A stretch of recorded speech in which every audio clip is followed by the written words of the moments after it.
میرے بھائیوں اور دوستو، اللہ تعالیٰ نے انسان کو جسم اور روح ان دو چیزوں کے مرکب سے پیدا فرمایا ہے۔ جسم کے بننے کا نظام اور ہے اور روح کے بننے کا نظام اور ہے۔ جسم کسی اور جگہ بنتا ہے اور روح کہیں اور سے آتی ہے۔ جسم زمین اور زمین کی غذاؤں کے مختلف مراحل پیش در پیش سے وقد خلقکم اطوارا، وہ مختلف شکلیں بدلتا ایک روپ میں ڈھلتا ہے، اور روح ایک لطیف اللہ کا امر ہے جس کا علم انسان کو نہیں دیا گیا۔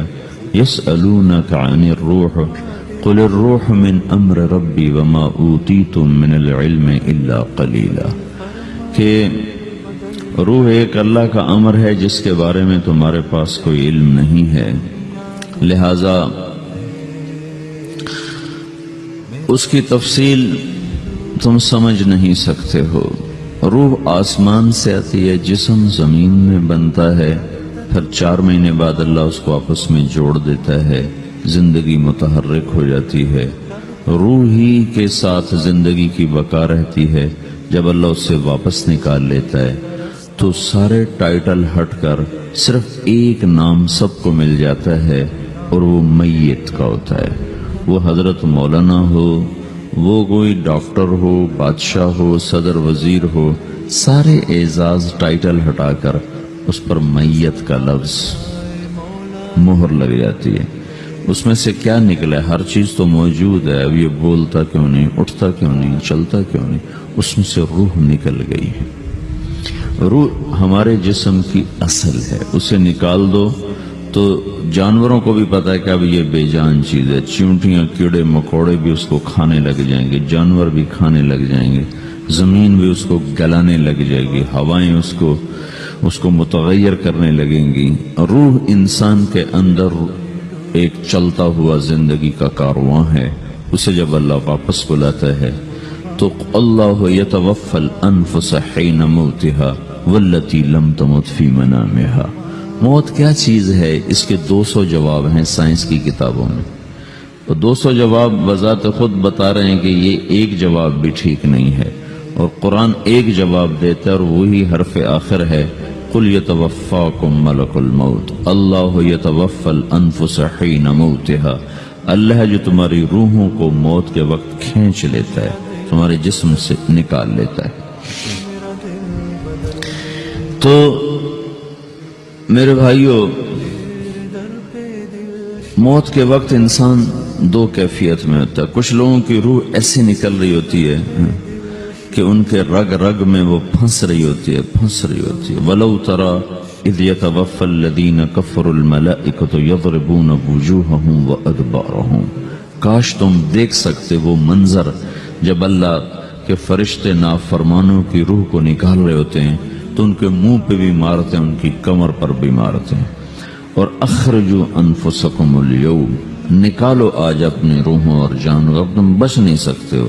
وہ پیچھے ہٹنا چاہتے ہیں، رب ارجعون، مجھے واپس کر دے تھوڑی دیر کے لیے، لعلی اعمل صالحا، اب میں پورا ٹھیک مسلمان بن کے چلوں گا۔ تو اس کے جواب میں ہوتا ہے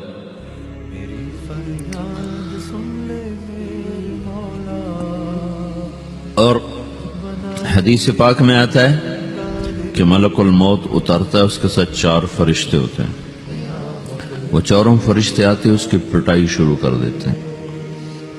ابھی پرسوں یہ حدیث میں نے پڑھی ابن ماجہ میں کہ ملک الموت کہتا ہے ایتھا النفس الخبیثہ کانت فی الجسد الخبیث، اے خبیث روح جو خبیث جسم میں تھی، اخرج، باہر آؤ۔